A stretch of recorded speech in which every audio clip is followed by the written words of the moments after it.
at BC Racing, and I'm going to show you how to change the spring and properly set the preload on one of our BR type coilovers. First, you're going to need a 14mm wrench, and you're going to loosen the damper adjuster at the top of the coilover. Then you're going to need a 17mm wrench, which is going to go over the nut that holds the top. And then you'll use a 5mm Allen key to hold that lock down.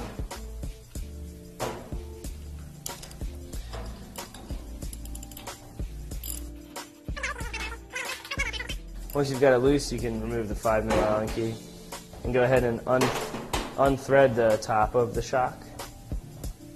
This is going to remove your camber plate.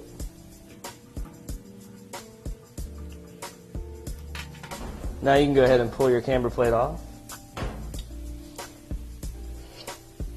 And the lower locking nut and the lower spring mount. Then you go ahead and slide the spring off. Inside here is also your bump stop and your dust boot. And you're going to slide the new spring on. Go ahead and slide that bump stop back on there and the dust boot.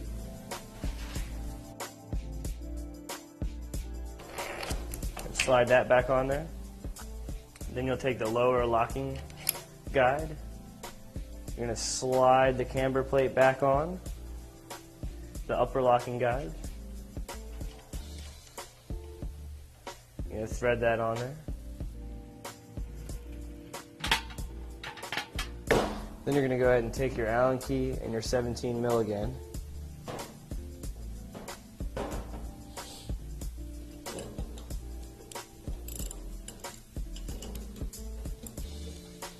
And you're going to thread that tight again, using the Allen key as a locking nut.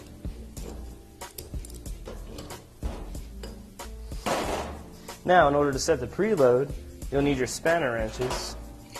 You're going to go ahead and loosen the lower locking nut.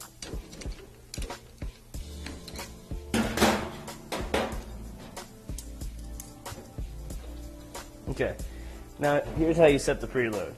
You're going to make sure the spring spins freely and has a little bit of play by adjusting the larger locking nut, which is the lower spring perch. See how we have some play here? Then you're going to take the lower spring perch and you're going to tighten that.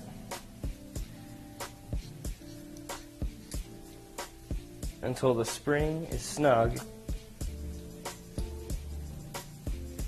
and you really can't turn it by hand anymore.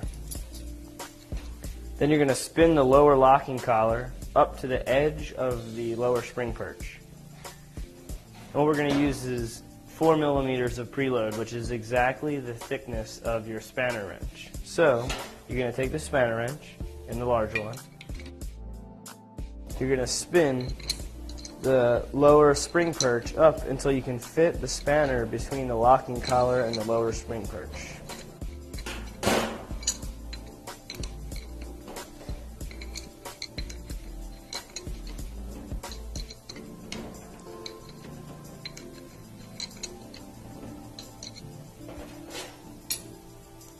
See how that fits snug? That means you have 4mm of preload. Then you're going to take the lower locking collar and spin it up and just snug them down tight. And now you have a properly set up preload for a street car or track car.